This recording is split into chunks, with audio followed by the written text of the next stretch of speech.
ತುಂಗಭದ್ರಾ ನೀರಿಗಾಗಿ ತೆಲಂಗಾಣ ಹಾಗೂ ರಾಯಲಸೀಮಾ ಪ್ರಾಂತ್ಯಗಳ ರೈತರ ಮಧ್ಯೆ ಸಂಘರ್ಷ ಉಂಟಾಗಿದೆ. ರಾಯಚೂರು ಜಿಲ್ಲೆಯ ಗಡಿಭಾಗದ ರಾಜೋಳಬಂಡಿ ಬಳಿ ನದಿಗೆ ಅಡ್ಡಲಾಗಿ ನಿರ್ಮಿಸಿರುವ ಜಲಾಶಯದ ಎತ್ತರ ಹೆಚ್ಚಿಸುವ ಸಂಬಂಧ ಈ ಪ್ರಾಂತ್ಯಗಳ ರೈತರ ಸಂಘರ್ಷಕ್ಕೆ ಕಾರಣವಾಗಿದೆ. ಜಲಾಶಯದಿಂದ ರಾಜ್ಯದ 5,000 ಎಕರೆ ಪ್ರದೇಶಕ್ಕೆ ನೀರು ದೊರೆಯುತ್ತೆ. ಇದರಲ್ಲಿ ತೆಲಂಗಾಣ ಭಾಗದ ಮೆಹಬೂಬ್ ನಗರ ಜಿಲ್ಲೆಯ 95,000 ಎಕರೆ ನೀರು ಸಿಗ್ತಾ ಇದೆ. ಬಳಿಕ ಜಲಾಶಯ ಭರ್ತಿಯಾಗಿ ಹೆಚ್ಚುವರಿ ನೀರು ಕರ್ನೂಲ್ ಜಿಲ್ಲೆಗೆ ಹರಿಯುತ್ತೆ. ಆದರೆ ಈ ಬಾರಿ ಮಳೆಯ ಕೊರತೆಯಿಂದ ಜಲಾಶಯ ತುಂಬಿಲ್ಲ. ಹೀಗಾಗಿ ತೆಲಂಗಾಣದ ಭಾಗದಲ್ಲಿ ಎದೆಯುದ್ದ ಬೆಳೆದು ನಿಂತ ಪೈರು ಒಣಗಿ ಹೋಗ್ತಾ ಇದೆ.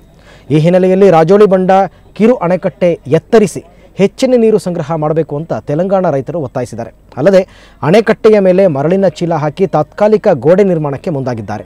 ಟಿಆರ್ಎಸ್ ಮುಖಂಡ ಚಂದ್ರಶೇಖರ್ ಅವರ ಪುತ್ರಿ ಕವಿತಾ ನೇತೃತ್ವದಲ್ಲಿ ನೂರಾರು ಜನರು ಅಣೆಕಟ್ಟೆ ಬಳಿ ಜಮಾಯಿಸಿದ್ದಾರೆ.